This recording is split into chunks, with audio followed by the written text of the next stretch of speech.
सो सारा चैप्टर हो जाने के बाद अब हम क्या कर रहे हैं, अपना हर एक चैप्टर करेंगे और हर एक चैप्टर के ना इंपॉर्टेंट क्वेश्चन आंसर जितने होंगे वो सारे क्वेश्चन आंसर हम करते रहेंगे। ठीक है, ये आपका पहला चैप्टर है जिस चैप्टर का नाम है इतिहास का कौन सा, ईंटें मनके व अस्थियां।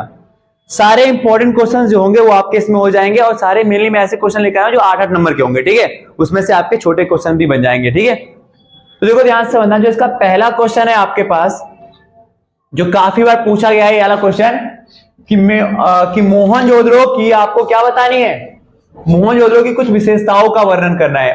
ठीक है, मोहनजोदड़ो की विशेषताओं का आपको वर्णन करना है। ठीक है, देखो ध्यान समझना, तो कहते हैं मोहनजोदड़ो की विशेषताएं क्या क्या है। तो सबसे पहली विशेषता इसकी क्या है कि मोहनजोदड़ो विश्व का सर्वाधिक प्राचीन योजनाबद्ध नगर है, यानी सबसे पुराना और ऐसा नगर जिसे प्लान करके बनाया गया था वो कौन सा है आपका, मोहनजोदड़ो। ठीक है, यह पाकिस्तान में सिंध प्रांत के लरकाना जिले में सिंधु नदी के किनारे है। पाकिस्तान के सिंध जिले में लरकाना जिले में सिंध यानी सिंधु नदी के किनारे, सुना है चीज दीपक? ठीक है, मोहनजोदड़ो जो है आपका वो विश्व की सबसे प्राचीन नगर व्यवस्थाओं में से एक शहर है जो पाकिस्तान के लरकाना जिले के सिंध नदी के किनारे स्थित है। मोहनजोदड़ो का शाब्दिक अर्थ होता है मृतकों का शहर। ठीक है, मृतकों का शहर। यहां खुदाई में मुर्दों के अस्थि पंजर मिले थे, हड्डियां। ठीक है, आर्य सभ्यता से पूर्व यह नगर सिंधु घाटी के लोगों की सामाजिक गतिविधियों का मुख्य रहा है। भारत में ना ऐसा होता है, इतिहास की अगर हम बात करते हैं तो सबसे पुराना मोहनजोदड़ो, उसके आर्यंस आ गए हमारे देश में, तो आर्य सभ्यता से पहले यही सभ्यता हमारे देश में मानी जाती थी। इसका क्षेत्रफल लगभग 1 वर्ग किलोमीटर था। ठीक है, और इस शहर या यह शहर जो है वो 2 टीलों पर स्थित था, 2 टीलों पर, एक उचला शहर और एक निचला शहर। तो ये क्वेश्चन है भी आपका क्या कि मोहनजोदड़ो की विशेषता बताइए। तो विशेषता में हमने सबसे पहले बात किया क्या कि मोहनजोदड़ो जो है वो एक ऐसा शहर है, प्राचीन ऐसा शहर है जो सबसे ज्यादा प्लान करके बनाया गया था। ये जो है पाकिस्तान में सिंध प्रांत के लरकाना जिले के सिंधु नदी के किनारे स्थित है। ठीक है, और बात करते हैं साथ ही साथ इस शहर का जो शाब्दिक अर्थ होता है मोहनजोदड़ो का वो क्या होता है आपका, मृतकों का शहर, यानी कि मृतकों का टीला भी हम इसको कह सकते हैं। ठीक है, और बात करते हैं मतलब मृत्यु है, जिनकी मृत्यु हो जाती है, मृतकों का शहर। कहते हैं क्या, आर्य सभ्यता से पहले भारत में जब आर्यन लोग आए थे ना, आर्य समाज के लोग, तो आर्य सभ्यता से पहले की जो सभ्यता है वो यही सभ्यता मानी जाती है। ठीक है, तो चीज, और यह जो नगर है और इस समय जिस समय की हम बात कर रहे हैं तो यह शहर जो है वो 2 टीलों पर स्थित था, 2 टीलों पर, एक ऊंचा टीला एक नीचा टीला। उचले टीले पर उचला या शहर यानी कि दुर्ग, और निचले शहर पे निचला शहर माना जाता है। ठीक है भाई, सर ये चीज पहला पॉइंट तो आप ऐसे लिख दोगे मोहनजोदड़ो की विशेषता के अंदर। दूसरी अगर हम इसकी विशेषता की बात करेंगे तो दूसरी विशेषता क्या होती है इसकी, मोहनजोदड़ो में वर्तमान नगरों के समान, मोहनजोदड़ो के अंदर अगर बात करें तो मोहनजोदड़ो में वर्तमान नगर के समान योजना अनुसार बनाई गई चौड़ी सड़कें थी। जैसे आज के शहर में आप देखते हो ना कि प्लानिंग करके चौड़ी चौड़ी सड़कें बनाई जाती हैं, ऐसी मोहनजोदड़ो में भी हमें देखने को मिलता है। इसकी मुख्य सड़कें 33 फुट चौड़ी हैं। कितनी चौड़ी हैं? 33 फुट। और दूसरी सड़कें कितनी फुट चौड़ी हैं आपकी? 13.5। तो मतलब समझ रहे चीज कि जो इसकी सड़कें होती है ना वो काफी चौड़ी हैं। ठीक है, जैसे आज के टाइम में बनाई जाती है ना, मुख्य सड़कें 33 फीट चौड़ी और जो अन्य सड़कें हैं वो आपकी 13.5 फीट चौड़ी हैं। सभी से पश्चिम या उत्तर दक्षिण की ओर आपस में जुड़ी हुई और एक दूसरे को संपूर्ण पर काटती है। तो इनकी चौड़ाई की तो हमने बात कर ली कि 33 फुट या 13.5 जो है एक दूसरे को क्या करती हैं, समकोण पर काट देती है, 90 डिग्री पे कट कर देती हैं। ठीक है, जैसे आज के टाइम होता है ना यूं जाओ तो टी शेप बन जाएगा। ठीक है, तो वैसा समकोण पे ये काटती हैं।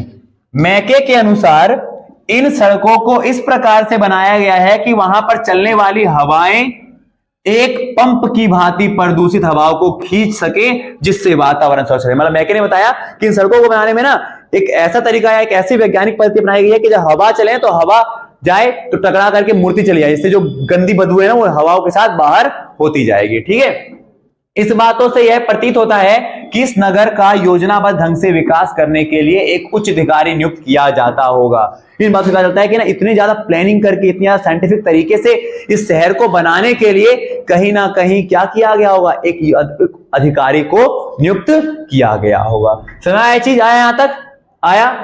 ठीक है, फिर अगर हम बात करते हैं क्या, ठीक है, कहते हैं कि और भवनों के निर्माण के नियमों को कठोरता से लागू किया जाता होगा। जब भवन भी बनाए जाते होंगे ना, तो उनको भी एक योजना अधिकारी जो था वो देखता होगा कि भाई किस तरह से अपना घर बना रहे हो कि नहीं बना रहे हो, ठीक है।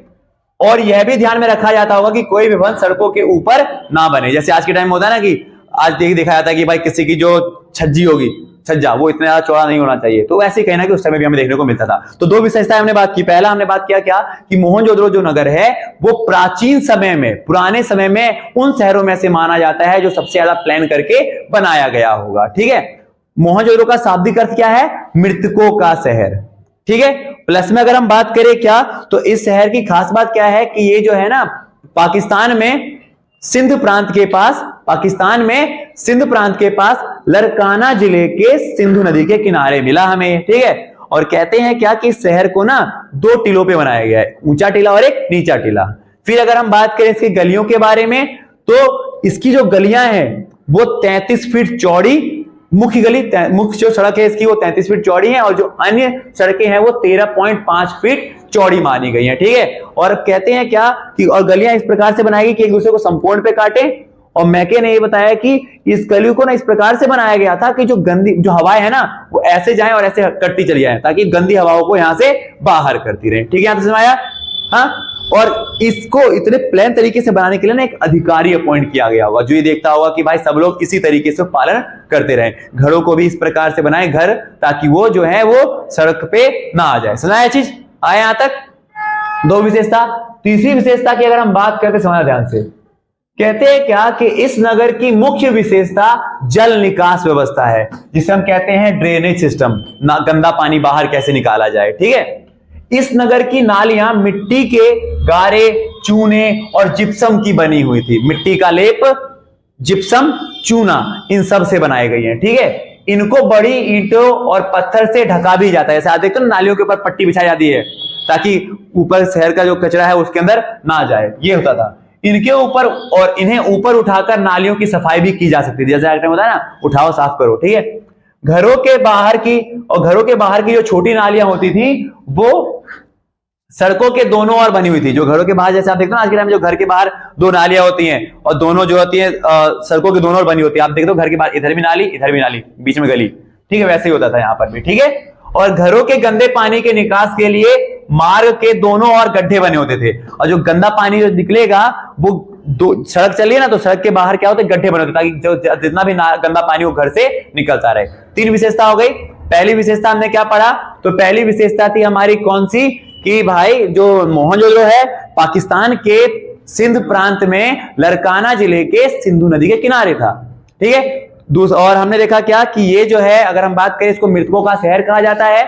मोहनजोदड़ो का शहर होता है मृतकों का शहर। ये दो टीलों पे बना है, ऊंचा टीला और नीचा टीला। सड़क की बात, दूसरी विशेषता बताई गई थी इसके सड़क के बारे में। इनको सड़क को इस प्रकार से बनाया है कि काफी चौड़ी बनाई गई है। मुख्य सड़क 33 फीट चौड़ी और जो अन्य सड़क है वो 13.5 मीटर। और इस प्रकार से बनाई गई कि उसे कैसे कट करती है, समकोण पे, राइट एंगल पे कट करती हैं। और हवाएं जब बहती है ना, तो हवाएं भी इस प्रकार से बहती हैं कि वो सारा गंदा जो है, गंदगी जो है, बदबू है, वो शहर से बाहर निकाल सके, ठीक है। और इन सब के लिए एक योजना अधिकारी यहाँ पर होता होगा। तीसरी विशेषता हमने पढ़ी मोहनजोदड़ो के बारे में, वो क्या था कि भाई यहाँ पर ना ड्रेनेज सिस्टम, यानी कि जो जल निकासी व्यवस्था बहुत अच्छी थी।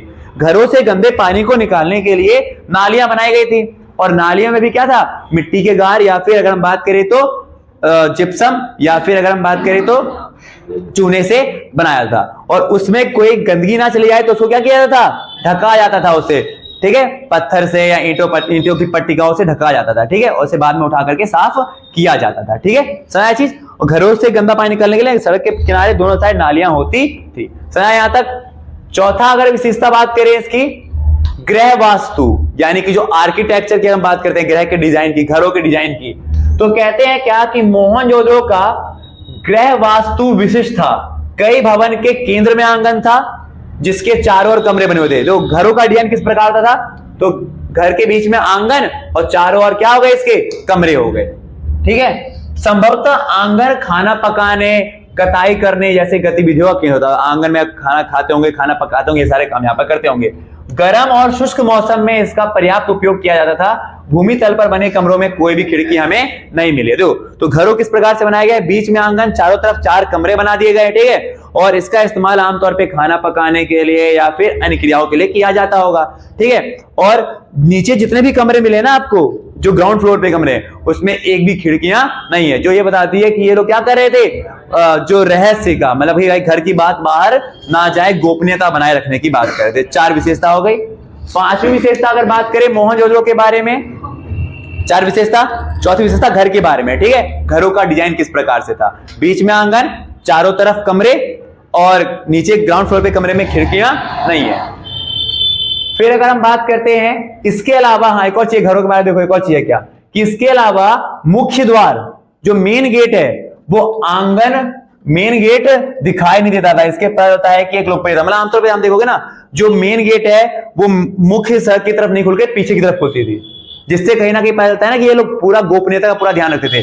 खिड़कियां भी नहीं है और प्लस में जो मेन डोर है वो मेन सड़क की तरफ ना खुलकर गली के पीछे खुलता है, ठीक है। तो गोपनीयता का पूरा ध्यान दिया जाता था। प्रत्येक घरों में ईंटे के फर्श से बना हुआ स्नानाघर भी था। जितने भी घर है ना उन सब आप देखोगे तो ईंटे का फर्श से बना हुआ एक बाथरूम भी होगा, ठीक है, स्नान घर भी था, जिसकी नालियां सड़क की नालियों से जुड़ी हुई थी।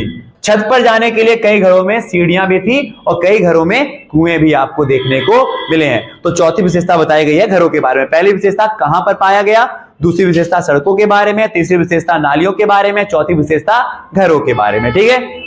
5वीं विशेषता की अगर हम बात करें इसकी, तो मैंने बताया था 2 थे, एक ऊंचा टीला एक नीचा टीला। तो 5वीं विशेषता हो गई दुर्ग के बारे में। जो ऊंचा शहर होता है इसको दुर्ग कहते हैं। कहते हैं क्या, देखो मोहनजोदड़ो में बस्तियों की सुरक्षा के लिए दुर्ग था। बस्ती का पश्चिमी भाग छोटी इकाई वाला भाग होता था और पूर्वी भाग कम ऊंचाई वाला होता था। कहते हैं क्या, जो इसका पश्चिमी मोहनजोदड़ो में क्या है ना, जो पश्चिम भाग है वो कम ऊंचाई का है और वही जो पूर्वी भाग होता है हमारे पास वो अधिक ऊंचाई का होता था, ठीक है। दुर्ग ऊंचे स्थान पर होते थे। जो दुर्ग होते थे ना वो कौन से स्थान पर होते थे, आपके ऊंचे स्थान पर। इसके अंदर बड़े बड़े सरकारी भवन, वो भंडार गृह, स्नानाघर, स्विमिंग पूल, जो मोहनजोदड़ो में मिला था ना, बाथरूम जो आपका स्विमिंग पूल था, स्नानाघर, वो भी आपको यहीं पे मिला है, ठीक है। इनके ईंटों से बने ढांचे आज भी देखे गए हैं। लकड़ी के बने ऊपरी हिस्से बहुत पहले ही सड़ चुके होंगे। तो मतलब जो 5वां बताया किसका बताया गया, दुर्ग के बारे में। दुर्ग क्या है हमारे पास, तो मोहनजोदड़ो में क्या था हमारे पास, अगर हम बात करें ना, तो जो निचला शहर एक ऊंचा शहर था। तो जो ऊंचे शहर थे यहाँ पे बने होते दुर्ग। यहाँ पे सभी सरकारी कमरे या फिर अगर हम बात करें जितने भी सार्वजनिक चीज होती है ना, पब्लिक चीजें, वो सब यहीं पे बनी थी। चाहे स्नानाघर हो गया आपका, ठीक है। अगर हम बात करें तो खाद्यान्न भंडार हो गए, भंडार गृह हो गए, ये सारे आपको यहीं पे बने होते हैं, ठीक है। और ये आप अभी भी देख सकते हो। बट जो लकड़ी के ढांचे हैं वो कहीं ना कहीं सड़ चुके हैं, तो उनके बारे में आप जो प्रूफ है वो नहीं मिलता, ठीक है। सही चीज, ये 5 पॉइंट है इसके। तो 5 पॉइंट में देखो समझ ध्यान से क्या क्या है हमारे पास। तो सबसे पहला था, देखो सबसे पहला किसके बारे में, सबसे पहला बताया गया कहां पाया गया है, तो पाया कहां गया था आपका, पाकिस्तान के सिंध प्रांत के लरकाना जिले के सिंधु नदी के किनारे। शाब्दिक अर्थ क्या है इसका, मृतकों का शहर, ठीक है। जिसका मतलब होता है, मैंने बताया मृतकों का शहर, क्योंकि यहाँ पे खुदाई में क्या मिले, अस्थि बंजर हमें मिले। समझ भाई। फिर अगर हम बात करते हैं, ये जो है ना 2 चीजों पे, 2 टीलों पे बना है, एक ऊंचा टीला और एक नीचा टीला, ठीक है भाई। ऊंचा टीला और एक नीचा टीला, ठीक है। दूसरी विशेषता जो बताई गई है वो किसके बारे में बताई गई है, सड़कों के बारे में। किसके बारे में, सड़कों के बारे में। सड़क की बात करें तो क्या है हमारे पास, जो मुख्य सड़कें हैं, मुख्य सड़क वो कितने फुट चौड़ी है, 33 फुट। और वही बात करें जो अन्य सड़क है हमारे पास वो कितनी है, 13.5 फुट है, ठीक है। और सड़कों को इस प्रकार से बनाया गया कि एक दूसरे को किस पे काटती हैं, संपूर्ण पे कट करती हैं, ठीक है। और मैके ने ये भी बताया कि भाई यहां से जब हवाएं इस प्रकार से जा सकती हैं ताकि जितनी भी गंदी बदबू हो सब यहां से निकल जाए, ठीक है। 2 पॉइंट। तीसरी जो बात बताई गई है वो किसके बारे में बताई गई थी, यहाँ पर ड्रेनेज सिस्टम, नालियों के बारे में। मैं बताया था जो नालियां हैं आपका, नालियां क्या थी हमारे पास, तो नालियां जो है वो मिट्टी, इगार या फिर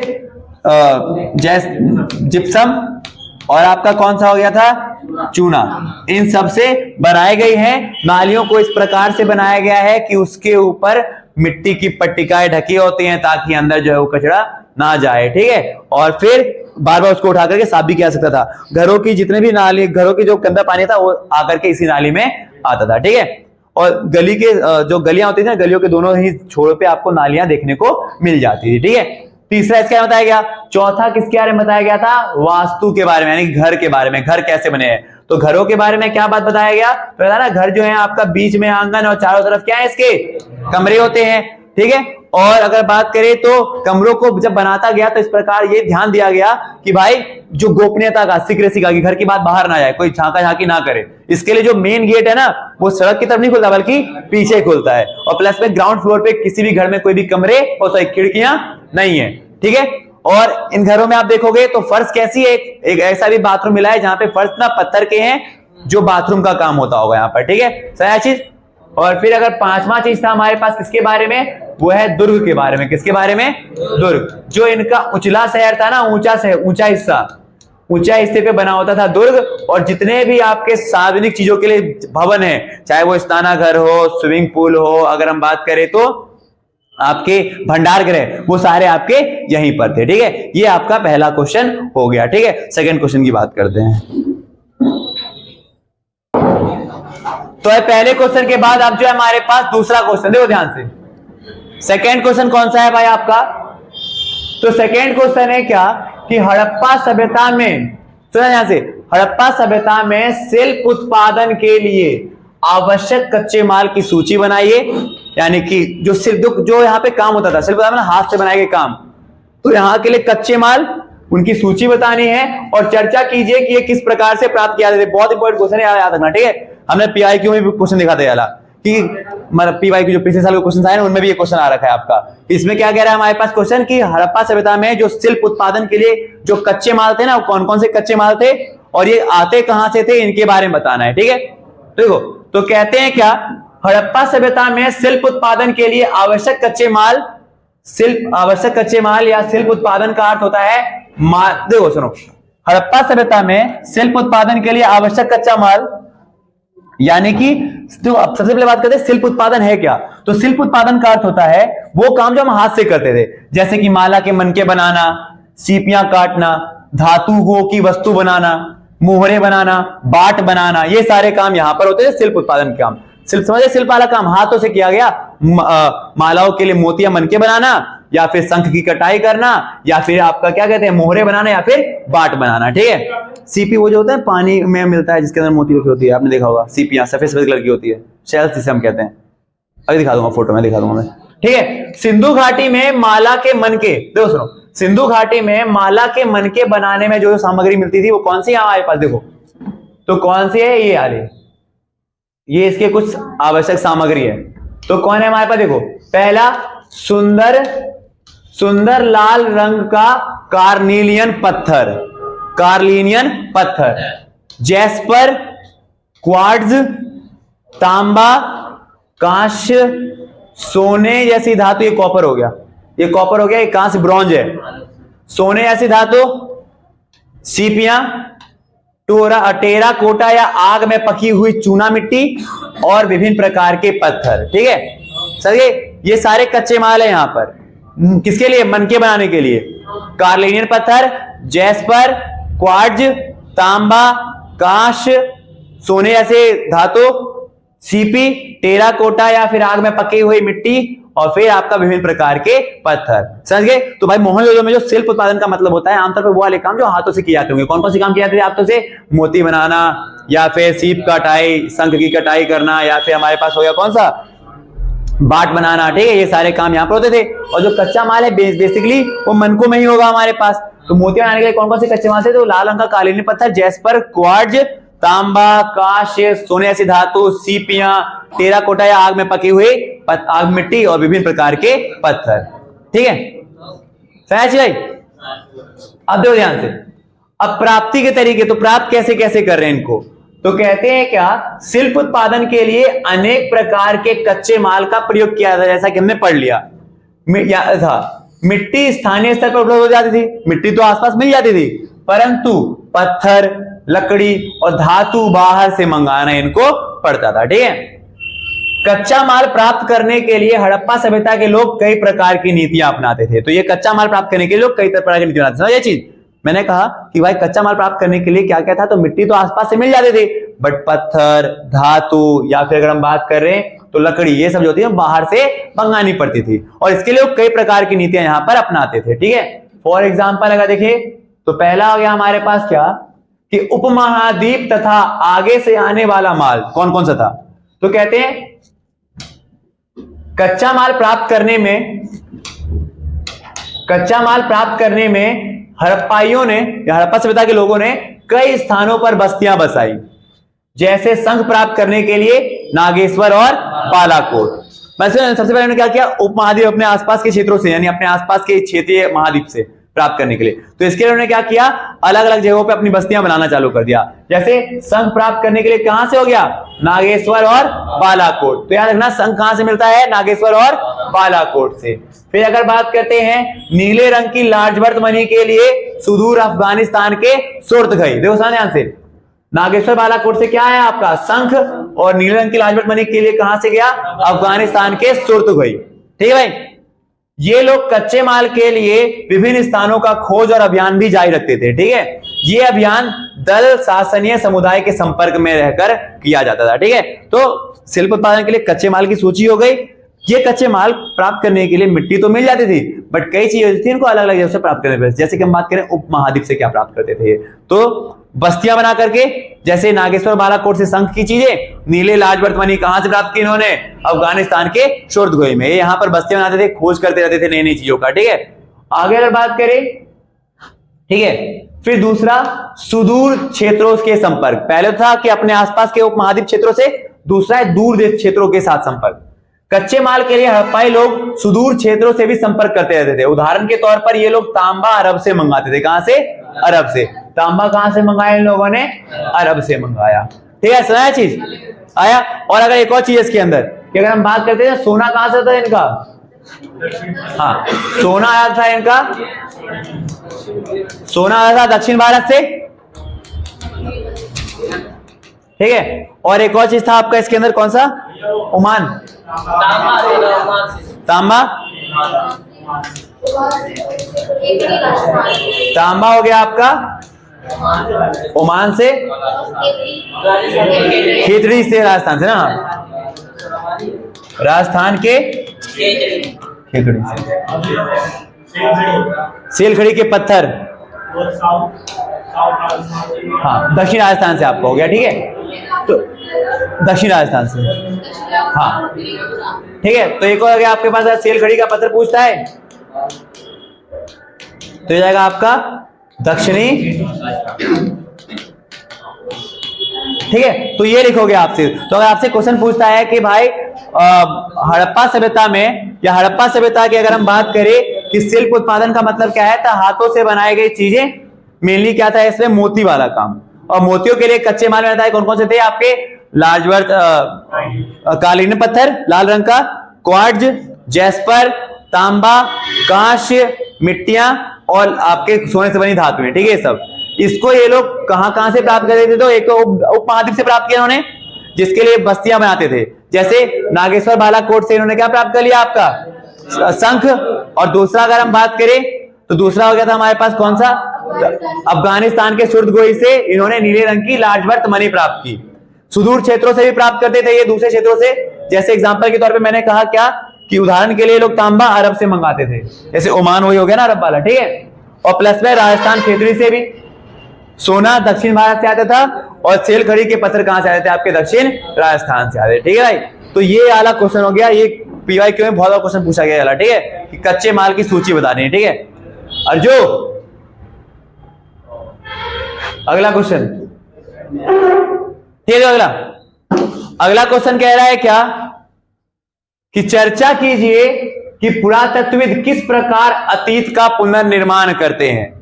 पुरातत्वविद जो हैं यानी कि जो आर्कियोलॉजिस्ट हैं, वो किस प्रकार से अतीत के इतिहास को दोबारा से इकट्ठा करके दोबारा से स्ट्रक्चर तैयार करते हैं। ठीक है, कौन सुना है चीज कि आपको बताना है कि किस प्रकार से पुरातत्वविद या आर्कियोलॉजिस्ट जो है वो इतिहास की रचना करते हैं। ठीक, किन किन प्रमाणों के आधार पर, तो इसमें क्या आंसर, कौन कौन सा टॉपिक हो जाएगा आपका? देखो तो ये सही क्वेश्चन क्या था, देखो क्वेश्चन है आपका, चर्चा करनी है। तो क्वेश्चन क्या क्या हमारे पास, देखो सुना, कहते हैं अतीत के पुनर्निर्माण में पुरातत्वविदों का योगदान। अतीत के योगदान कौन सा? पुरातत्वविद का मतलब होता है आर्कियोलॉजिस्ट, जो ना पुरानी जगहों को खोज करते हैं, ठीक है, समझिए, आर्कियोलॉजिस्ट को हम कहते हैं। अतीत के पुनर्निर्माण में पुरातत्वविदों का महत्वपूर्ण योगदान रहा है, जो इस प्रकार से, अतीत के पुनर्निर्माण में पुरातत्वविदों का जो योगदान है वो काफी ज्यादा अतुलनीय है, जिसको हम भूल नहीं सकते, ठीक है। फॉर एग्जाम्पल, पहला एग्जाम्पल देखो क्या है हमारे पास, हड़प्पा सभ्यता की लिपि आज तक पढ़ी नहीं जा सकी है। ऐसे में उस नगर के भौतिक साक्ष्य, मृदभांड, मिट्टी के बर्तन, औजार, आभूषण और खुदाई के समय तक अक्षत समान हड़प्पाई जीवन का अक्षत जो भी है, ये सारे कहीं ना कहीं हड़प्पा सभ्यता के पुनर्निर्माण करने के लिए काफी सहायक बने। देखो ध्यान समझना, पहले तो देखो आमतौर पे क्या होता है, अगर किसी बंदे को ना कोई चीज लिखी हुई मिल जाए, तो लिखी हुई मिल जाए तो बहुत ईजी है, पर यहां से जो चीज हमें लिखित रूप में मिली वो ऐसी लिपियां थी जिसे हम पढ़ नहीं सकते थे।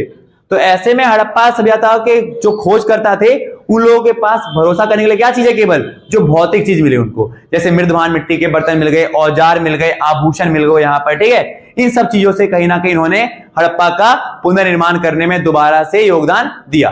पहला तो ये था हमारे पास। दूसरा अगर हम बात बताएं, देखो मूर्तियों जैसी खुदाई से प्राप्त आकृति अतीत के सामाजिक जीवन को समझने में भी सहायक थी। तो पहला तो इन्होंने भौतिक चीजों से, दूसरा अगर हम बात करें तो इन लोगों ने किस प्रकार किया पुनर्निर्माण, तो मूर्तियों से, जो कहीं ना कहीं उस समय की सामाजिक जीवन को समझने में सहायक होती थी। जैसे हमें एक मूर्ति मिली थी, कौन सा, पुरोहित का, ठीक है।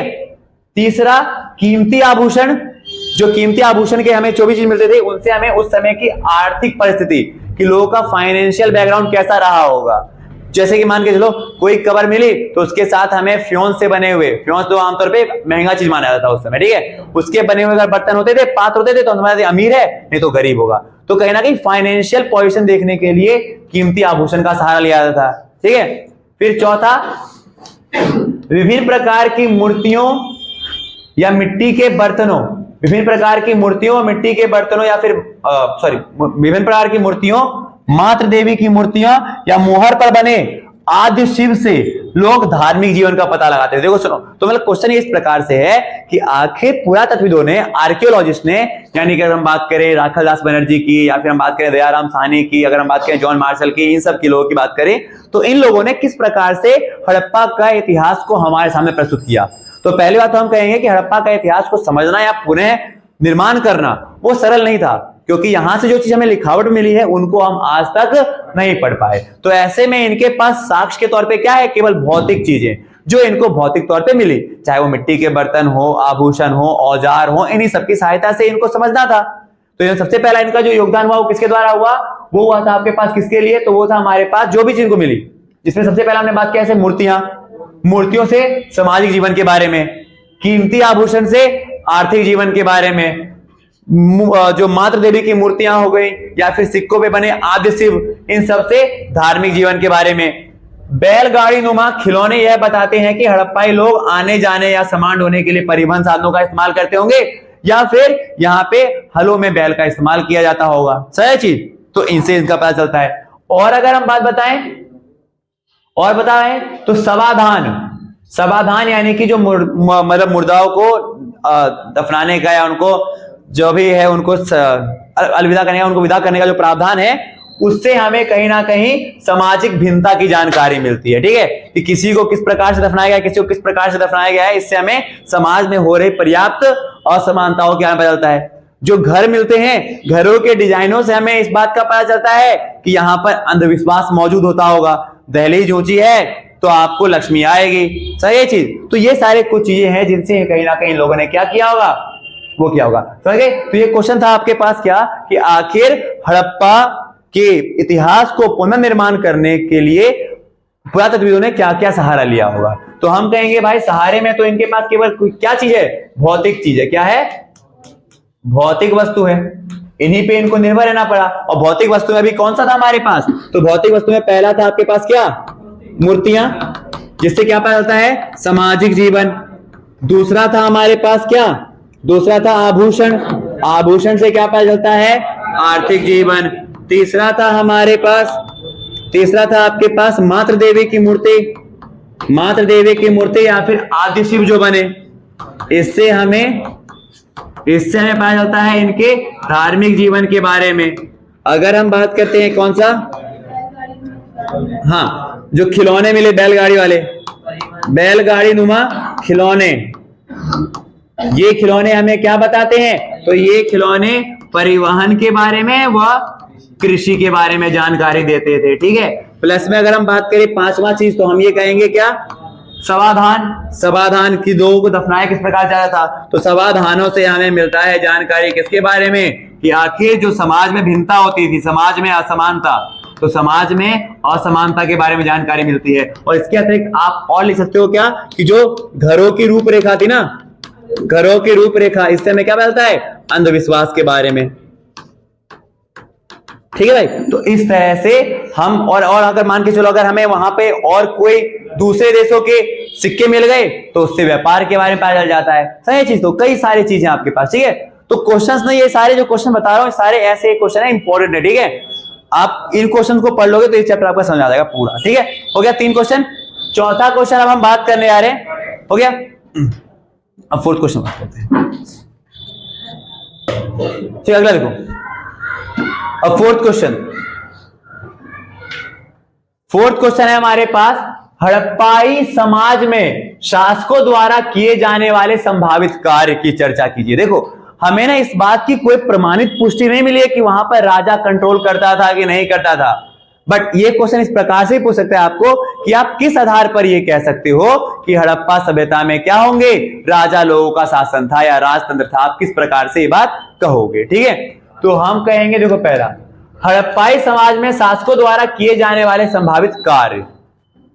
हड़प्पा सभ्यता के विभिन्न स्थलों में कोई ऐसा स्पष्ट साक्ष्य नहीं मिला है जिसके आधार पर आप ये कह सको कि यहां पर राजतंत्र होता होगा। मतलब कोई ऐसा स्पष्ट हमें साक्ष्य नहीं मिला।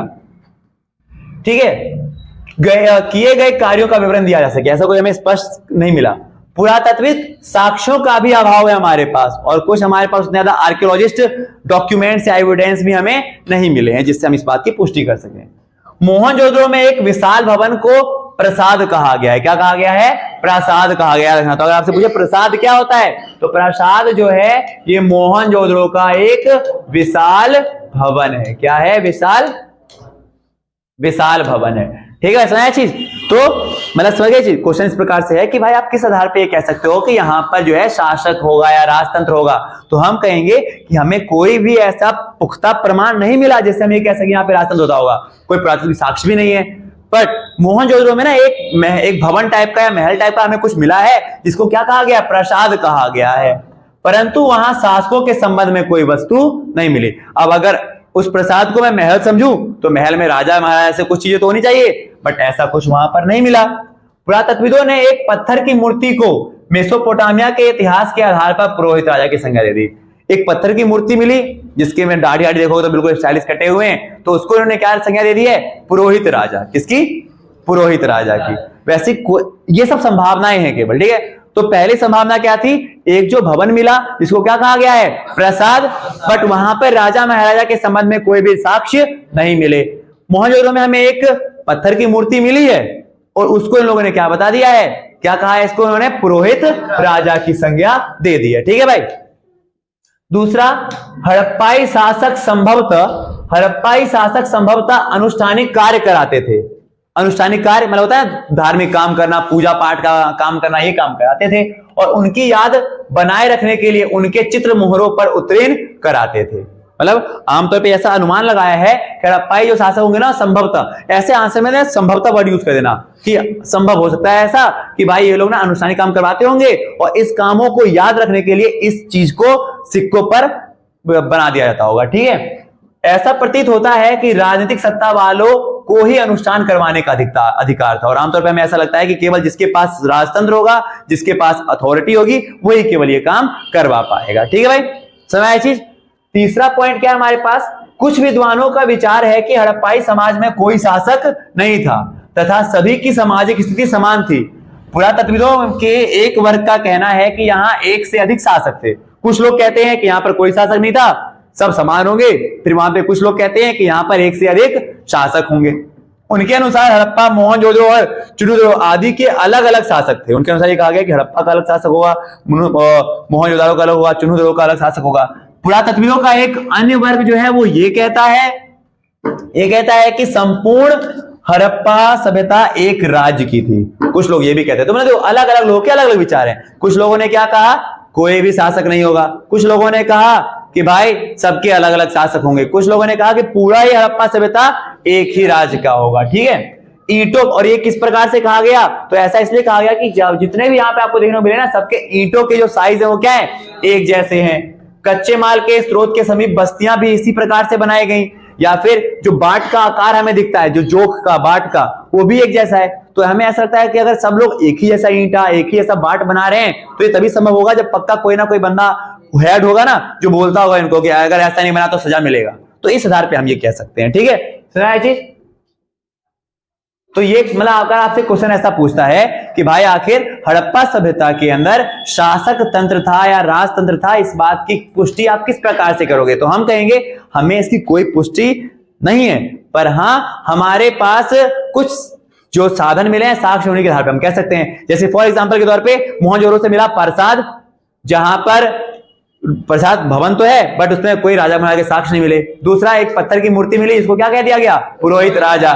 फिर तीसरा हम अगर बात करें तो हम देखेंगे क्या कि कुछ लोग ये कहते हैं यहां पर क्या है कि कोई राजा नहीं होगा, सब समान होंगे, पर वहीं पे कुछ कहते हैं कि पूरा मोहनजोदड़ो ही एक राज्य रहा होगा। और इस बात की पुष्टि इस बात से होती है कि सभी जगह पर एक ही साइज की ईंटें, एक ही साइज के बाट के जोख हमें मिले हैं, जो इस बात की पुष्टि करते होंगे। तभी संभव है जब क्या रहा होगा, कोई शासक तो तंत्र रहा होगा ना। इस तरह से हम इस बात को बता सकते हैं। ठीक है, एक ये क्वेश्चन हो गया, 4 क्वेश्चन हो गए। 5वां क्वेश्चन देखो ध्यान से। अच्छा, इस क्वेश्चन में ना, ये क्वेश्चन है इंपॉर्टेंट भाई समझना। इस क्वेश्चन का मतलब ये हमारे पास कि निर्वाह के तरीके, या अगर आपसे पूछे ना जीवन यापन के तरीके क्या थे यहाँ पर मोहनजोदड़ो में निर्वाह के क्या तरीके थे, समझ ध्यान से। तो ये अच्छा क्वेश्चन है और काफी लेंथी क्वेश्चन को लिखा है मैंने। ठीक है, तो मोहनजोदड़ो में निर्वाह के तरीके, जीवन यापन करने के लिए लोग क्या करते थे। ठीक है, तो कहते हैं हड़प्पा सभ्यता के लोगों के निर्वाह के प्रमुख साधन इस प्रकार से हैं। पहला, हड़प्पा सभ्यता के लोग शाकाहारी व मांसाहारी दोनों पर आश्रित थे। यानी ये लोग शाकाहारी भी थे और मांसाहारी भी थे। ये लोग कई प्रकार की वनस्पतियां तथा जानवरों के आहार प्राप्त करते थे। मछली उनका प्रमुख आहार होता होगा, ऐसा हमें सुनने को मिलता है। ठीक है, समझ गए जी। क्वेश्चन ये है हड़प्पा सभ्यता के मुख्य या हड़प्पा सभ्यता के जीवन निर्वाह के तरीके क्या है। तो हम कहेंगे हड़प्पा सभ्यता में जो लोग थे ना वो शाकाहारी भी थे और मांसाहारी भी थे। ठीक है, और अगर हम बात करें यहाँ पर तो हम ये बताएंगे कि ये लोग ना कई प्रकार की वनस्पति और कई प्रकार के मांस का भी सेवन करते थे, मुख्य रूप पे क्या, मछलियां। फिर आगे अगर हम बात करें अनाजों के रूप में, अगर हम बात करें तो अनाज के रूप में हड़प्पा सभ्यता के लोग क्या क्या, गेहूं, जौ, चना, दाल, तिल, मटर, ठीक है, आदि का प्रयोग करते थे। हड़प्पा स्थलों में कई स्थानों से इनके अवशेष हमें प्राप्त हुए। तो पहला, शाकाहारी मांसाहारी दोनों थे और मुख्य तौर पे मछली खाते थे। और अगर शाकाहारी की तौर पर बात करें या फसलों की बात करें तो गेहूं, जौ, चना, दाल, तिल, और मटर ये यहाँ पर होते होंगे। ठीक है, जिनके हमें अवशेष मिले हैं। बाजरा और चावल के आहार के साक्ष्य भी प्राप्त हुए हैं। बाजरे के दाने गुजरात के हड़प्पा स्थलों से प्राप्त हुए, वहीं चावल के दाने आपको लोथल से मिले हैं। तो जो बाजरा मिला है वो कहां से मिला है, गुजरात से। गुजरात में बाजरा और लोथल में चावल है। ठीक है, गुजरात में बाजरा और लोथल में आपको चावल मिला है। ठीक है, तो 3 अभी तक मैंने बताया जीवन निर्वाह के तरीके, शाकाहारी, मांसाहारी, मुख्य तौर पे मछली। फिर दूसरा, फसल में क्या था, गेहूं, जौ, दाल, चना, तिल, ये सब होता होगा। ठीक है, जिनके अवशेष हमें मिले हैं। ये लोग चावल और बाजरा भी खाते थे। बाजरा के अवशेष कहां से मिले, गुजरात से, और चावल के अवशेष कहां से मिले हैं, लोथल से। कहां से मिले, लोथल से। ठीक है, वो भी गुजराती है। ठीक है, आगे अगर हम बात करें, ठीक है, अब देखो आगे अगर क्या है क्या, और अनुमान लगाया जाता होगा कि चावल का आहार के रूप में ये लोग अल्प मात्रा में होता था। चावल का उपयोग ज्यादा नहीं करते थे, अल्प मात्रा में बहुत कम इस्तेमाल करते थे। ठीक है, सही चीज, चावल का इस्तेमाल बहुत कम करते थे ये लोग। फिर कह रहा है भैंस, भेड़, बकरी तथा सूअर से भी हड़प्पा संस्कृति के लोग आहार प्राप्त करते थे। भैंस से, भेड़ से, बकरी से और सूअर से भी ये लोग आहार प्राप्त करते थे। संभवतः वह पशुपालन का कार्य भी करते होंगे, ठीक है। भैंस पालते थे, भेड़ पालते थे, बकरी पालते थे और सूअर पालते थे, ठीक है। और इनसे ये लोग मांस भी या जो दूध हो गया ये भी प्राप्त करते थे, ठीक है। फिर अगला अगर बात करें तो आहार के रूप में हिरन व घड़ियाल के मांस के प्रयोग के भी साक्ष्य मिलते हैं, क्योंकि हमें इनके अवशेष प्राप्त हुए हैं यहाँ पर, ठीक है। अब ये नहीं पता कि पालते होंगे कि यहाँ पर इसको खाया जाता होगा, हिरन और घड़ियाल के, ठीक है। परंतु इनकी शिकारी प्रवृत्ति के बारे में अनिश्चितता है, समझ गए। शिकारी प्रवृत्ति के बारे में कुछ पता नहीं है इनका। यह शिकार स्वयं करते थे या अन्य शिकारी समुदाय से प्राप्त करते थे, क्योंकि पक्षियों के मांस को भी आहार के तौर पे ये लोग प्रयोग करते होंगे, इसके भी हमें साक्ष्य मिले। तो देखो ये लोग शाकाहारी भी थे, मांसाहारी भी थे। मांसाहारी के तौर पे मछली ज्यादा खाते थे, और अगर बात करें शाकाहारी के तौर पे तो अलग अलग वनस्पतियां ये लोग खाते थे, ठीक है। फसल में कौन कौन सी थी इनका? गेहूं, जौ, चना, दाल, मटर या तिल, ठीक है। और बाजरा और चावल के भी साक्ष्य मिले हैं। बाजरा गुजरात से, चावल लोथल से, पर चावल अल्प मात्रा में इस्तेमाल होता होगा। कहते हैं क्या ये लोग भेड़, भैंस, बकरी, सूअर इन सब से भी मांस प्राप्त करते थे, और इससे पता चलता है लोग पशुपालक थे। घड़ियाल और हिरन इसके भी हमें अवशेष प्राप्त हुए हैं, ठीक है। बट ये नहीं पता चला कि शिकार करते होंगे, क्योंकि हमें इसके साक्ष्य नहीं मिले ऐसे, ठीक है। ये शिकार करते होंगे या किसी और से लेते होंगे, हमें इसके साक्ष्य नहीं मिले, ठीक है भाई। और कुछ पंछियों के भी हमें अवशेष मिले, जिससे लगता होगा पक्षियों को भी कहीं ना कहीं सेवन करते होंगे, ठीक है भाई। सही चीज ये इनका हो गया निर्वाह वाला देगा, ठीक है। सही चीज तो ये 5 क्वेश्चन हो गए। कौन कौन से थे क्वेश्चन? सबसे पहला हो गया आपका मोहनजोदड़ो की विशेषता, दूसरा हो गया इनका कौन सा? हाँ, शिल्प उत्पादन, कच्चे माल। तीसरा कौन सा था? इतिहासकारों को कैसे पता लगा? चौथा कौन सा था हमारे पास? ठीक। और 5वां हो गया हमारे पास निर्वाह के।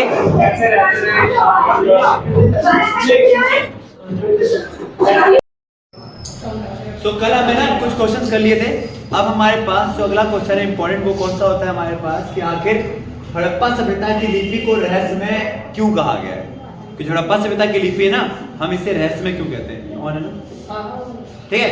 तो हड़प्पा सभ्यता की लिपि को रहस्यमय लिपि क्यों कहा जाता है, या फिर इस लिपि की मुख्य विशेषता क्या है, अथवा हड़प्पाई लिपि को एक रहस्यमय लिपि समझा जाता है? उपयुक्त तर्कों सहित इस कथन को न्याय संगत सिद्ध कीजिए।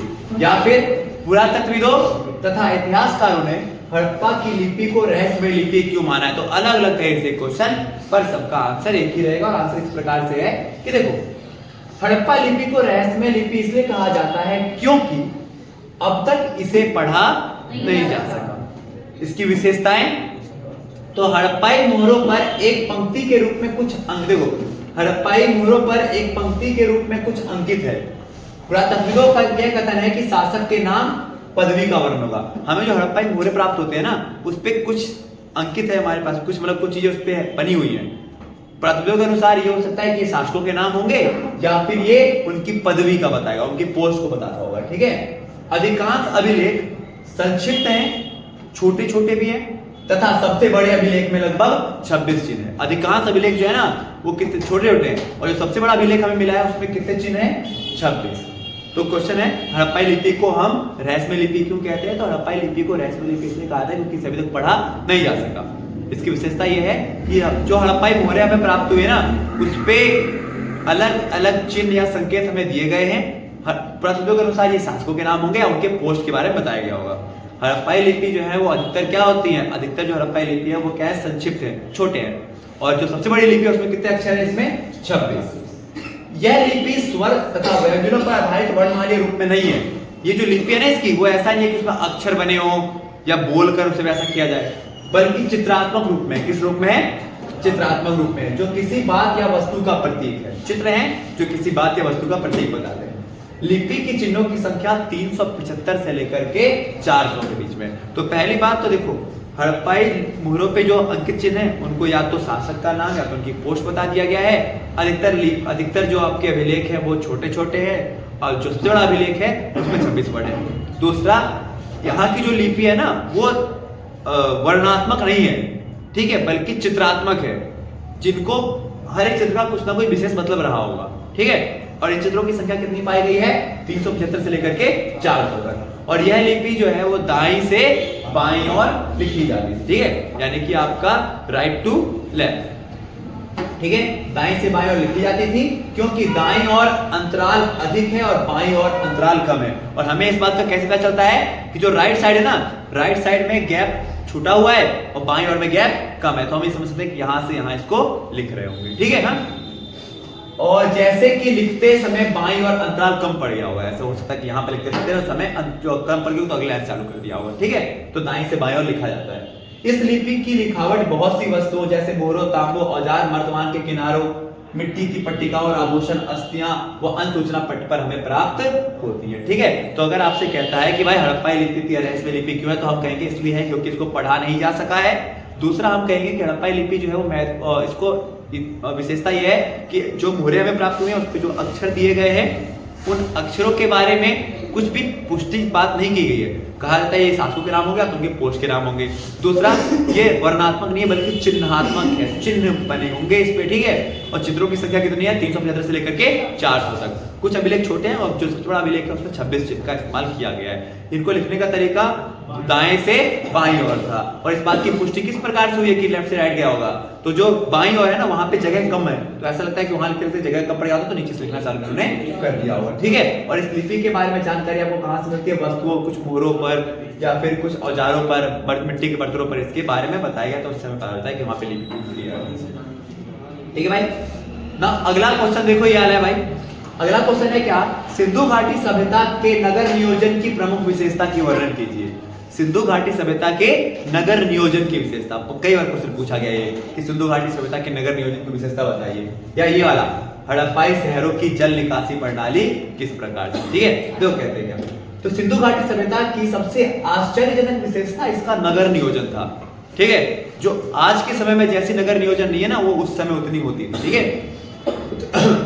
खनन में प्राप्त हुए इन नगरों के निर्माण की आधार योजना, निर्माण शैली और आवास व्यवस्था के विलक्षण एक रूपता देखने को मिलती है। मतलब कह रहे हैं क्या, जो सबसे आश्चर्यजनक बात थी इसकी, वो थी इसके नगर नियोजन की बात।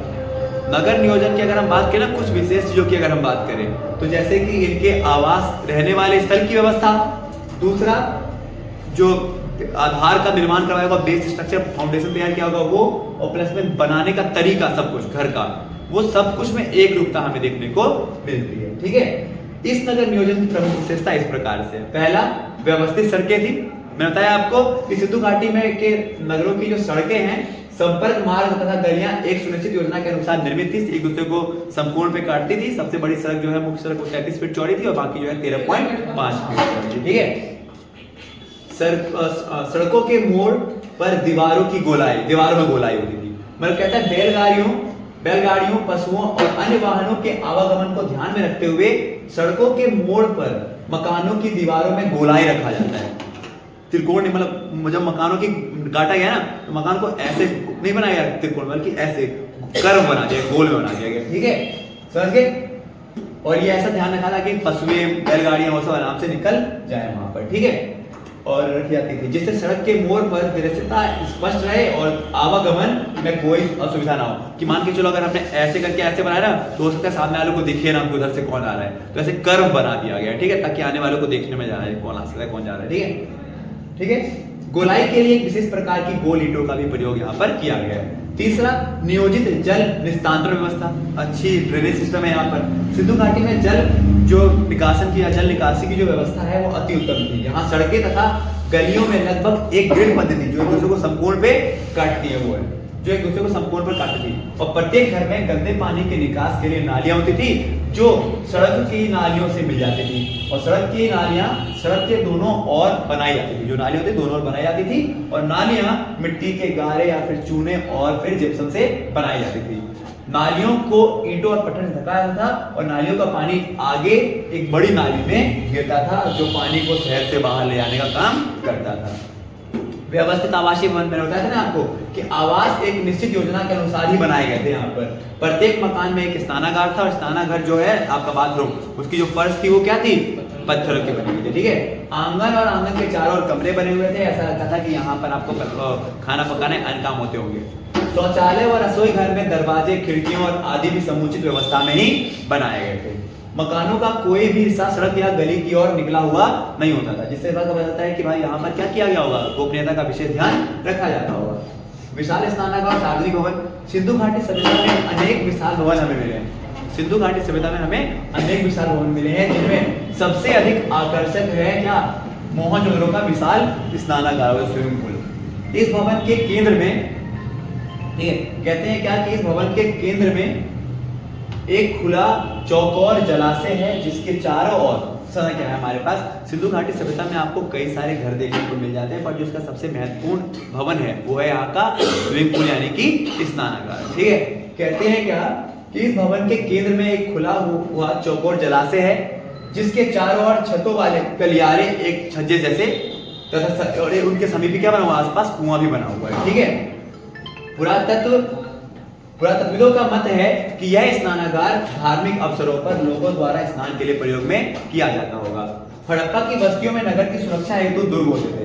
हड़प्पा की बस्तियों में ना जो नगर की सुरक्षा हेतु दुर्ग बनाए जाते थे, और दुर्ग के अंदर ही बड़े बड़े सार्वजनिक भवन होते थे। हड़प्पा की खुदाई में 170 फुट लंबा और 130 फुट चौड़ा भवन मिला है, और इतिहासकारों का अनुमान है कि यह संरचना एक विशाल अनाज भंडार के तौर पे मिलता हुआ है। 70 फुट चौड़ा और 170 फुट लंबा और 130 फुट चौड़ा। ठीक है, ये इसके नगर नियोजन के बारे में था। ठीक है, इसमें हमने आवास के बारे में बात किया, गलियों के बारे में बात किया, सड़कों के बारे में बात किया, सड़कों के बारे में, गलियों के बारे में, नालियों के बारे में बात किया हमने बात किया इसके अंदर वो विशाल स्नानागार के बारे में। ठीक है, ये सारी चीज थे। अब बात करते हैं हड़प्पा सभ्यता की धार्मिक स्थिति का वर्णन करना। हड़प्पा सभ्यता की धार्मिक स्थिति का वर्णन है, देखो ध्यान से, या फिर हड़प्पा धर्म पर एक संक्षिप्त टिप्पणी लिखिए। सिंधु घाटी के निवासियों के धार्मिक विश्वास और रीति रिवाजों के बारे में बताना है। तो धार्मिक के बारे में अगर क्वेश्चन आ गया तो इस प्रकार से कहेंगे कि हड़प्पा सभ्यता के संबंध में निश्चित रूप से यह कहना कठिन है कि हड़प्पा के लोग का क्या धर्म था। ठीक है, कारण यह है कि हड़प्पा तथा मोहनजोदड़ो के उत्खनन में कोई भी मंदिर या सुस्पष्ट धार्मिक सामग्री प्राप्त नहीं हुआ।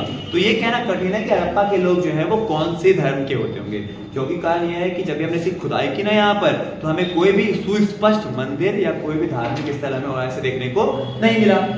ठीक है, खंडहरों के अवशेषों से प्राप्त होने वाले मोहरों, ठप्पों और छोटी छोटी मूर्तियों की सहायता से पुरातत्वविदों ने धार्मिक स्थिति तथा धार्मिक जीवन के बारे में अनुमान स्थापित किए हैं। निम्नलिखित बिंदुओं के आधार पर हम हड़प्पा सभ्यता के लोगों के धार्मिक जीवन और उनकी स्थिति के बारे में बात कर सकते हैं। जैसे पहला, मातृशक्ति की पूजा। सिंधु घाटी सभ्यता के लोग मातृ देवी या मातृशक्ति की पूजा करते होंगे। हड़प्पा मोहनजोदड़ो, चुनुदड़ो या ईश्वरी शक्ति का प्रतीक थे। कहते हैं ना, ये सारे जो स्थल हैं वो आमतौर पर ऐसा कहा जाता है कि ये ईश्वरी शक्ति का सिंबल है। ठीक है, एक मुहर में स्त्री के गर्भ से एक पौधा निकला हुआ दिखाया है, कि मतलब एक मुहर आपको ऐसा मिला है, इसमें स्त्री के पेट से क्या निकल रहा है, एक पौधा निकल रहा है। ठीक है, हड़प्पा सभ्यता के लोगों की मान्यता के अनुसार मातृशक्ति सभी की उत्पत्ति का स्रोत थी, और जॉन मार्शल ने इस देवी को नाम महादेवी रखा है। तो देखो, हड़प्पा सभ्यता के बारे में अगर हम बात करें तो यहाँ पर ना लोगों के बारे में कि उनका क्या धार्मिक रहा होगा, धर्म रहा होगा, इसके बारे में कोई स्पष्ट हमें साक्ष्य नहीं मिले। बट हाँ, जो भी साक्ष्य हमें मिले हैं वो सब अनुमान के आधार पर ही हम कह सकते हैं। जैसे कि हमें मान के चलो ऐसा लगाया जाता है कि यहाँ पे लोग मातृशक्ति या मातृ देवी की पूजा करते होंगे, कि हमें एक मोहर मिला जिसमें क्या किया जाता है कि एक महिला के गर्भ से क्या निकल रहा है, आपका पौधा निकल रहा है, जो एक कहीं ना कहीं इनकी प्रकृति प्रेमी या प्रकृति देवी की पूजा के बारे में बताया था, जिसको जॉन मार्शल ने क्या नाम दिया है, महादेवी का नाम दिया है। शिव की पूजा। सिंधु घाटी सभ्यता के लोग एक देवता की पूजा करते थे जिसे आदि शिव की संज्ञा दी गई है। तो पहला मातृशक्ति की पूजा, मातृ देवी की पूजा, और दूसरा है हमारे पास कौन सा, शिव की पूजा, जिसे आदि शिव की संज्ञा दी गई है। एक मुहर पर 3 सिरों और 3 सिंगों वाले एक योगी की आकृति बनी हुई है। 3 सिर और 3 सिंग वाले एक योगी की आकृति बनी हुई है, जिसके सिर पर सिंगों वाली टोपी है, सिंग वाली टोपी। ठीक है, उनके चारों ओर एक हाथी, व्याघ्र, भैंसा, गैंडा खड़े हुए हैं। आसान से नीचे हिरण का प्रतिरूपी अंकित है, और साथ ही उसके नीचे अगर बात करें तो हिरण भी बना हुआ है। आदि शिव का अर्थ होता है हिंदू धर्म में प्रमुख देवताओं में से एक का प्रारंभिक रूप। आदि शिव का मतलब हिंदू धर्मानुसार के अनुसार कि जो हमारे भारत के अंदर हिंदू धर्म में कि जितने भी देवता हैं उनका प्रारंभिक रूप। जॉन मार्शल के अनुसार यह मूर्ति भगवान शिव की है। शिव को महायोगी पशुपतिनाथ भी कहा जाता है, जिसके प्रतीक होता है कि हड़प्पा वासी शिव की पूजा करते होंगे।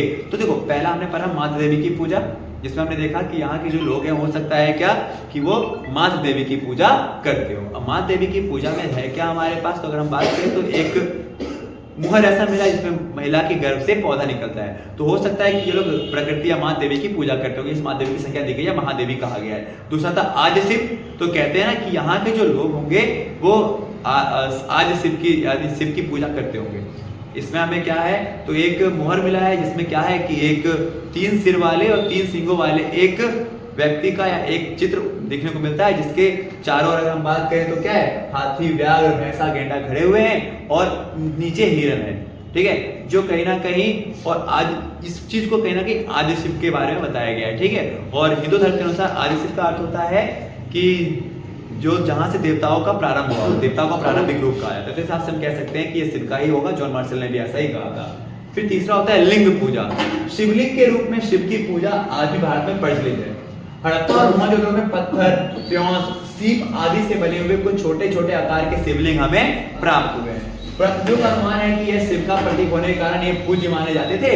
और कुछ पुरातत्वियों ने यह मान्यता भी दी है कि हड़प्पा में लोग लिंग पूजा पर कुछ लोग कहते हैं लिंग पूजा प्रचलित थी। तो देखो 3 हो गया, एक हो गया आपका माता देवी की पूजा, आदि शिव की पूजा, और तीसरा हो गया आपका शिवलिंग की पूजा, ठीक है। चौथा होता है योनि पूजा। देखो पुरातत्वविद जॉन मार्शल की मान्यता है कि हड़प्पा सभ्यता में योनि पूजा भी प्रचलन थी। हड़प्पा और मोहनजोदड़ो के उत्खनन में बहुत से छल्ले प्राप्त हुए हैं। मार्शल इन्हें योनि का प्रतीक मानता है, इंद्रियों का, ठीक है, योनि का। सहज भाई, सहज। तो क्या क्या हो गया हमारे पास, तो पहला हो गया माता देवी, दूसरा आदि शिव, तीसरा हो गया हमारे पास शिवलिंग, चौथा हो गया आपका योनि की पूजा, ठीक है। जो आपका मतलब आमतौर पे क्या है कि हमारे पास कुछ छल्ले या कुछ हमारे पास ना ऐसे तत्व प्राप्त हुए हैं जो किसकी पूजा बताते हैं, हमारे पास योनि की पूजा के बारे में बताते हैं। और पांचवा हो गया पशु पूजा। सिंधु घाटी सभ्यता के लोग बैल, शेर, बकरी, गेंडा, मगरमच्छ और सांपों की पूजा करते थे। हड़प्पा से प्राप्त मोहरों पर बैल, भैंस, हाथी, गेंडा आदि के चित्र प्राप्त हुए हैं। कुछ ऐसे काल्पनिक देवताओं की मूर्तियां भी हमें प्राप्त हुई जिनके शरीर पर ऊपरी भाग मनुष्य जैसा है और पूंछ व खर बैल जैसे हैं, ठीक है। तो मतलब कहीं कहीं हमें पता है कि ये लोग पशु की भी पूजा करते हैं, पशुओं को भी देवताओं के तौर पे मानते होंगे। तो अगर सबसे पहले माता देवी, आदि शिव, शिवलिंग, फिर हो गया हमारे पास लिंग और योनि पूजा, और फिर हो गया हमारे पास पशु पूजा, फिर वृक्षों की उपासना या प्रकृति की पूजा, ठीक है। सिंधु घाटी सभ्यता के लोग जो है वो वृक्षों की पूजा भी करते होंगे। मोहरों पर पीपल के वृक्षों के चित्र हमें प्राप्त हुए हैं। वे पीपल के वृक्ष को सबसे पवित्र मानते थे। पीपल के अतिरिक्त तुलसी व नीम के पेड़ों को भी हड़प्पावासी पवित्र मानते थे। एक मुहर में देवता को वृक्षों से घिरा दिखा गया है और हिंदू धर्म की मान्यता के अनुसार सिंधु घाटी सभ्यता के लोग वृक्षों में देवताओं का वास मान की पूजा करते थे। माता देवी, आदि शिव, फिर हो गया आपके पास माता देवी, आदि शिव, फिर लिंग की पूजा, योनि पूजा, फिर हो गया हमारे पास पशुओं की पूजा, फिर हो गया वृक्षों की पूजा, और अब है लास्ट प्रकृति की पूजा। पूजा कुछ मोहरों पर स्वस्तिक और चक्र की आकृतियां हमें मिली हैं। जैसे सूर्य देवता की उपासना का अनुमान होता है, कुछ पे स्वास्तिक या कुछ पे चक्र हमें मिले हैं, जो कि कहने के बताते हैं लोग सूर्य की पूजा भी करते होंगे। कालीबंगा लोथल बनावली के उत्खनन में हमें एक अग्नि वेदिकाएं प्राप्त हुई हैं। अग्नि वेदियों में रखे यानी यज्ञ के लिए, ठीक है।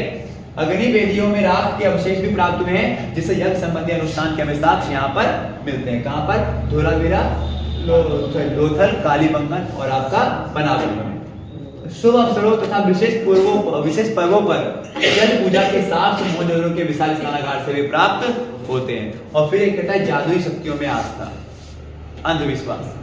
कुछ पुरातत्वविदों के अनुसार हड़प्पावासी जादू शक्तियों, भूत प्रेत आदि विश्वास करते थे। उत्खनन में बहुत से ताबीज प्राप्त हुए हैं जो भूत प्रेतों के प्रकोप से बचने के लिए इस्तेमाल किए जाते होंगे।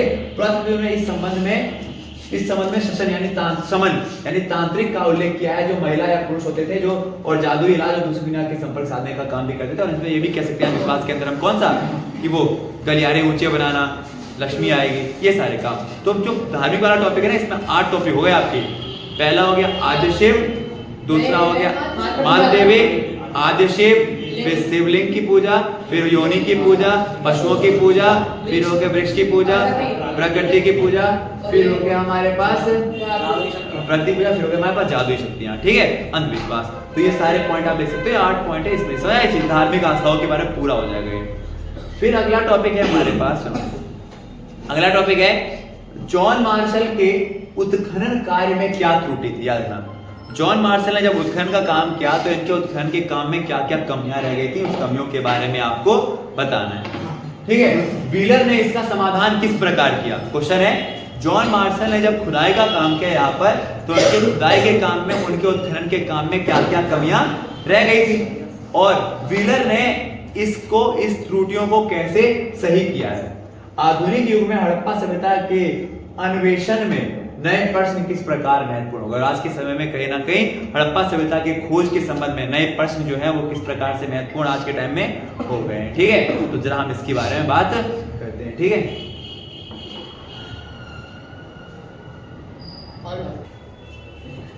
ठीक है, तो एक क्वेश्चन है आपका कि जॉन मार्शल के उत्खनन के संबंध में कौन कौन सी गलतियां आपको देखने को मिलती हैं, जिसका समाधान किसने किया था? व्हीलर ने किस प्रकार से किया है। फिर आपका एक होता है क्या, आधुनिक युग में हड़प्पा की खोज के संबंध में कौन कौन से नए प्रश्न जो है वो विकसित हो चुके हैं आज के टाइम में। तो क्या देखो, सर जॉन मार्शल के उत्खनन कार्य में त्रुटि जो है, तो जॉन मार्शल के उत्खनन कार्य में प्रमुख त्रुटि यह थी कि वे पुरास्थल के स्तर विन्यास का अनुसरण करने की जगह एक समान क्षैतिज इकाइयों के आधार पर उत्खनन का प्रयोग कर रहे थे। मतलब ये उन्होंने क्या किया, देखो क्या है हमारे पास, तो जॉन मार्शल के उत्खनन कार्य में सबसे प्रमुख गलती यह है कि वे पुरास्थल, यानी जैसे खुदाई हो रही है, पुरास्थल के स्तर विन्यास का अनुसरण करने के बजाय, मतलब हर एक एरिया को अलग अलग तरीके से ट्रीट करने के बजाय उन्होंने क्या किया, सबको क्षितिज तौर पे खोदना चालू कर दिया। ऐसे जैसे कि मान के चलो यहाँ पे कुछ मिला तो उन्हें ऐसा नहीं किया कि भाई एक जगह अलग करो, दूसरा जगह अलग अलग तरीके से नहीं, तो एक ही ऐसे सेंटर में खुदाई करना चालू करवा, क्षितिज तौर पे खुदाई करना चालू करवा दिया। ठीक है, इस प्रकार के उत्खनन कार्य में यह त्रुटि हो जाती है कि पृथक पृथक स्तरों से संबंधित होने पर एक इकाई विशेष से प्राप्त सभी पुरातात्विक अवशेषों को सामूहिक रूप से वर्गीकृत कर दिया जाता है, जिसके परिणाम स्वरूप इन खोजों के विषय में भौगोलिक जानकारी सदैव के लिए लुप्त हो जाती है। कि जब मान के चलो हम ना एक ही क्षितिज में सबकी खुदाई करेंगे ना, तो ऐसे ही होगा हमारे पास कि कुछ भवन ऊपर होते हैं, कुछ अलग होते हैं, कुछ के अवशेष ऊपर पाए जाते हैं, कुछ नीचे पाए जाते हैं। तो ऐसे में कहीं ना कहीं जब हम एक ही समान क्षितिज में खुदाई करते हैं, तो ऐसे में जो कुछ अवशेष होते हैं ना, उनमें हो सकता है या तो कोई डैमेज हो जाए या फिर वो लुप्त हो जाए, हमें मिले ना फिर। इसलिए आमतौर पे क्या किया जाना चाहिए कि सबको ना आधार विन्यास को हर एक को अलग अलग सेक्टर में बांट करके अलग अलग जगह से अलग अलग अकॉर्डिंग हमें खुदाई करनी चाहिए। अगर क्षितिज में हम करते हैं तो कहीं ना कहीं गलती थी इसकी है। तो जॉन मार्शल के उत्खनन के संबंध में क्या गलती थी, तो इसने आधार विन्यास की जांच ना करके क्या किया, इसने क्षितिज में एक की खुदाई करना शुरू कर दिया, जिससे कि कहीं ना कहीं जो कुछ अवशेषों के लुप्त होने की संभावनाएं बढ़ जाती है, या फिर अगर बच जाते हैं वो, तो उनके गलत होने की संभावनाएं जो है वो, या उनके डैमेज होने की, उनकी क्षति होने की संभावना भी बढ़ जाती है। इस समस्या का समाधान 1944 में किसने किया था? भारतीय सर्वेक्षण विभाग के महानिदेशक REM व्हीलर ने किया था। व्हीलर ने यह अनुभव किया कि समान क्षितिज इकाइयों के आधार पर उत्खनन कार्य करने की अपेक्षा हमें टीले के स्तर विन्यास का अनुसरण करना चाहिए। मतलब जहां चोटी दिख गई ना, तो उस चोटी के आसपास का पहले पूरा इलाका खोद डालो, उतनी जगह का आसपास का। ठीक है, सेना के पूर्व ब्रिगेडियर होने के कारण उन्होंने पुरातत्व की प्रणाली में सैनिक परिशुद्धता को, यानी जो जिस प्रकार से सैनिक जो होते हैं ना, वो अलग अलग जगह पे छानबीन करते हैं, तो उस हिसाब से कहीं ना कहीं इन्होंने इसका भी अपने सैनिक अनुभवों के यहाँ पर इन्होंने उसके द्वारा इन्होंने खुदाई में काम किया। तो समझ गए, तो जो हमारे पास कौन था, जॉन मार्शल से क्या गलती की थी, उसने आधार विन्यास यानी कि हर एक सेंटर के हिसाब से खोद ना करके उन्होंने क्या किया था, पूरा क्षितिज पे खुदाई करना शुरू कर दिया। हो सकता है कि भाई कुछ जो चीज वो डैमेज हो जाए, या फिर कुछ चीजों के लुप्त होने के चांसेस ज्यादा होते हैं। पर REM व्हीलर ने इसको 1944 में सुधारा, और उसने क्या किया, उसने टीले के आधार पर जैसे कोई ऊंची चोटी दिख गई तो उसके आसपास की उन्होंने सब चीजों को पहले खोदा, उस जगह को पूरा साफ किया, फिर आगे बढ़े। इन्होंने ये सेना के पूर्व ब्रिगेडियर भी थे, तो कहीं ना कहीं उन्होंने इसके लिए सैन्य छानबीन का नीति का भी प्रयोग किया था। हड़प्पा सभ्यता के अन्वेषण में आज के टाइम में कौन कौन से नए प्रश्न आज के टाइम में उठते हैं, तो कहते हैं आज की परिस्थितियों में राष्ट्रीय सीमाओं का हड़प्पा सभ्यता की भौगोलिक सीमाओं से कोई संबंध नहीं है। आज के समय में अगर बात करें ना, तो जो हमारे देश की सीमाएं हैं उससे बाहर ही है ना, कहीं ना कहीं हड़प्पा सभ्यता। विभाजन के पश्चात हड़प्पा सभ्यता के प्रमुख स्थल पाकिस्तान में चले गए, जिस कारण भारतीय पुरातत्वविदों ने भारत में हड़प्पा सभ्यता के पुरास्थलों के अन्वेषण का कार्य प्रारंभ किया। तो मतलब आज के टाइम में देखो क्या, वर्तमान समय में क्योंकि विभाजन के बाद हड़प्पा सभ्यता के कई जो क्षेत्र थे वो कहाँ चले गए, आपके पाकिस्तान चले गए। तो जो भारत में रह गए पुरातत्वविद थे, उन्होंने भारत के अंदर जो भी क्षेत्र थे ना, उनमें खुदाई करना चालू कर दिया, ताकि वहां पर वो क्या कर सके, हड़प्पा सभ्यता के अवशेषों को प्राप्त कर सके। कच्छ, पंजाब, हरियाणा, राजस्थान, उत्तर प्रदेश आदि स्थानों पर कई हड़प्पा बस्तियां प्रकाश में आई हैं। कालीबंगन, लोथल, राखीगढ़ी, धोलावीरा आदि भारतीय स्वतंत्रता के पश्चात हुए अन्वेषण का ही परिणाम है। तो ये जो कालीबंगन, लोथल की हम बात करते हैं, राखीगढ़ी, धोलावीरा की हम बात करते हैं, ये समय में वर्तमान में यानी स्वतंत्रता प्राप्ति के पश्चात ही प्राप्त हुई है। दशकों में नए प्रश्न महत्वपूर्ण हो गए। कुछ पुरातत्वविद प्रायः विशेष रूप से सांस्कृतिक उपकरणों के अन्वेषण में रुचि रखते हैं, तो कुछ विशेष पुरास्थलों की भौगोलिक स्थिति में रुचि रखते हैं। तो मतलब आमतौर पे जो है कि आज के समय जो कुछ प्रश्न उठ गए हैं, क्योंकि हमारे पास अभी भी ना हड़प्पा सभ्यता की खोज जो है आज भी जारी है। अभी हाल ही में एक बरदौली करके कोई है या कोई एक जगह था, इंस्टाग्राम पे भी चल रहा था, वहां पर भी कुछ मिला है अवशेष। नहीं, अभी यूपी में कोई जगह थी, वहां पर भी इंस्टाग्राम पे कोई रील चल रही है। हाँ, वहां पे ना कुछ चीज अभी वहां पे भी कुछ ही मिला है, कोई अंदर नहीं गलत सुरंग सा बना हुआ है, अभी हाल ही में मिला है किसी जगह का। तो वहां पर कुछ जगह नहीं पड़ा, पर वो यूपी के आसपास ही, ठीक है। तो वहां पर भी कुछ मिला है। तो ये आज के समय में भी समय के साथ जैसे अन्वेषण बढ़ रहा है ना, तो नए प्रश्न जो है वो आते जा रहे हैं, ठीक है। अद्वितीय हड़प्पा सभ्यता की खोज की पृष्ठभूमि का संक्षेप में वर्णन कीजिए। हड़प्पा सभ्यता के जो खोज हुई ना, इसके बैकग्राउंड को आपको पूरा बताना है, ठीक है। हड़प्पा सभ्यता के बैकग्राउंड को आपको बताना है। यह बताइए कि कनिंघम का भ्रम, देखो एक क्वेश्चन अच्छा है, कनिंघम के भ्रम के बारे में काफी बार पूछा है क्वेश्चन, कनिंघम का भ्रम क्या था। देखो तो कहते हैं क्या, हड़प्पा सभ्यता के शहरों के नष्ट हो जाने के पश्चात लोग धीरे धीरे उनके विषय में सब कुछ भूल गए। हड़प्पा सभ्यता के जैसे शहरों नष्ट हुए तो लोग धीरे धीरे उनके विषय में सब कुछ भूल गए। हजारों वर्षों के पश्चात जब लोगों ने इस क्षेत्र में फिर से निवास करना प्रारंभ किया, तब वे यह नहीं समझ पाए कि बाढ़ या मिट्टी के कटाव के कारण अथवा खेत की जुताई के समय या फिर खजाने के लिए खुदाई के समय कभी कभी पृथ्वी की सतह पर आ जाने वाली अपरिचित विभिन्न पुरा वस्तु का संबंध किससे है। तो मैंने क्या हुआ कि जब हड़प्पा सभ्यता का विनाश हुआ होगा तो लोग जो है वो वहां से हटते चले गए होंगे, और कहीं ना कहीं समय के साथ साथ वो उसको भूलते चले गए। बट समय के साथ जब लोगों ने दोबारा से इस स्थल पे अपना रहना चालू किया होगा, तो उन्हें कई कारणवश, हो सकता है मकान बनाते समय, खुदाई करते समय, खेती करते समय जो भी उन्हें अवशेष मिलते होंगे, वो उसे कुछ भी प्राचीन पत्थर समझ करके फेंक देते होंगे, उसके बारे में रुचि नहीं रखते होंगे। यही पुरातत्व वस्तुएं हड़प्पा सभ्यता की खोज का आधार बनी। कनिंघम का भ्रम भारतीय पुरातत्व सर्वेक्षण विभाग के पहले डायरेक्टर जनरल, देखो जरा बात करते हैं इसके बारे में, कनिंघम के भ्रम के बारे में।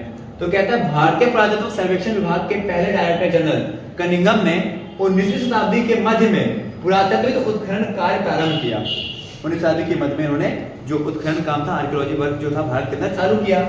उस समय के पुरातत्वविद अपनी खोजों के लिए मार्गदर्शन हेतु लिखित साक्ष्य, तत्कालीन साहित्य और अभिलेखों पर अधिक भरोसा करते थे। तो उस समय के आर्कियोलॉजिस्ट करते क्या थे कि अगर किसी भी चीज के बारे में अगर कोई जानकारी, इतिहास इकट्ठा करना है ना, तो लिखित चीजों पर, अभिलेखों पर या फिर साहित्यों पर विशेष ध्यान देते थे। कनिंघम की भी रुचि लगभग 6वीं शताब्दी ईसा पूर्व से 4वीं शताब्दी ईस्वी तक या उसके बाद के कालों में पुरातत्व शोधों में ही थी। मतलब उनका भी यही रुचि था कि भाई जो कुछ लिखित तौर पे होगा उसे विश्वास करेंगे, जो चीज मेरा उस पर विश्वास नहीं करेंगे। इसी कारण कहीं ना कहीं उत्खनन के समय कनिंघम सांस्कृतिक महत्व की पुरातत्व वस्तुओं को खोजने में ज्यादा रुचि रखते थे। कनिंघम जो होता था वो क्या करता था, जो सांस्कृतिक महत्व की जो चीजें मिली ना, उस पर ज्यादा इंटरेस्ट रहता था, ना कि किसी अन्य चीजों पर। जो चीन बौद्ध यात्री 4वीं से 7वीं शताब्दी ईस्वी में के मध्य भारतीय उपमहाद्वीप में आए, कनिंघम ने उनके लेखों का प्रयोग प्रारंभिक वस्तुओं के प्राथमिक खोजों में किया। मतलब कनिंघम ने क्या किया, तो कनिंघम के भ्रम के बारे में बात करें तो कनिंघम ने क्या किया है, तो कनिंघम के अनुसार बात ये होती थी कि वो क्या चाहता था, तो वो ये बात करता है कि आमतौर पे वो भरोसा करता है लिखित साक्ष्यों के ऊपर या फिर सांस्कृतिक पुरा वस्तुओं के ऊपर। वो उन बातों पे भरोसा नहीं करता जिसके बारे में उसको कोई पुष्टि ना हो या जिसके बारे में उसको कोई ज्ञान ना हो, ठीक है। ये उन दिनों जो था क्या करता था, तो ये चीनी बौद्ध यात्री जो 4वीं से 7वीं शताब्दी ईस्वी के मध्य भारतीय उपमहाद्वीप में आए, कनिंघम ने उनके लेखों का प्रयोग करके प्रारंभिक बस्तियों के प्राथमिक खोजों में किया। तो मतलब आमतौर पर जो पहले से कुछ ना कुछ लिखा हुआ ना, जैसे कि मान के चलो प्राचीन समय में कोई चीनी यात्री यहाँ पर आया होगा, तो उसने उसमें जहां जहां का जगह के बारे में जो बताया होगा, तो उस जगह की जाकर खोज करता था। तो मतलब आमतौर पर जिस चीज लिखित हुई है ना, जो चीज लिखी हुई है उसको जाकर एक खोजता था, ठीक है। कहते हैं क्या, वास्तव में हड़प्पा का कालखंड उनके द्वारा निर्धारित कालखंड से काफी पहले का था और हड़प्पा पुरास्थल चीनी तीर्थयात्रियों के देशाटन का भाग भी नहीं था। मतलब आमतौर पे क्या है, मैंने बताया ना, कनिंघम क्या करता है, तो कनिंघम जो पहले से लिखित तौर पे अभिलेखों में, साहित्यों में उन्हीं के आधार पर खोज करता था। बट हड़प्पा के बारे में ऐसा कुछ ना कहीं चीनी यात्री ने लिखा है ना कहीं पर था इसके बारे में ज्यादा कुछ, ठीक है। इसके अतिरिक्त हड़प्पा आरंभिक ऐतिहासिक शहर नहीं था, जो कि कनिंघम के अनुसार ढांचे में उपयोग करता हो। प्लस में कनिंघम में जितने भी दस्तावेज पढ़े होंगे ना, उन सब में कहीं ना कहीं उन सब के आरंभिक शहरों में इसके बारे में कुछ भी बातें नहीं बताई गई होंगी। इसलिए यद्यपि हड़प्पाई वस्तुएं 19वीं शताब्दी में कभी ना कभी मिलती थी, वह उनमें से कुछ तो कनिंघम तक पहुंचती भी थी, लेकिन वे इसकी प्राचीनता का अनुमान नहीं लगा सके। उदाहरण के लिए एक अंग्रेज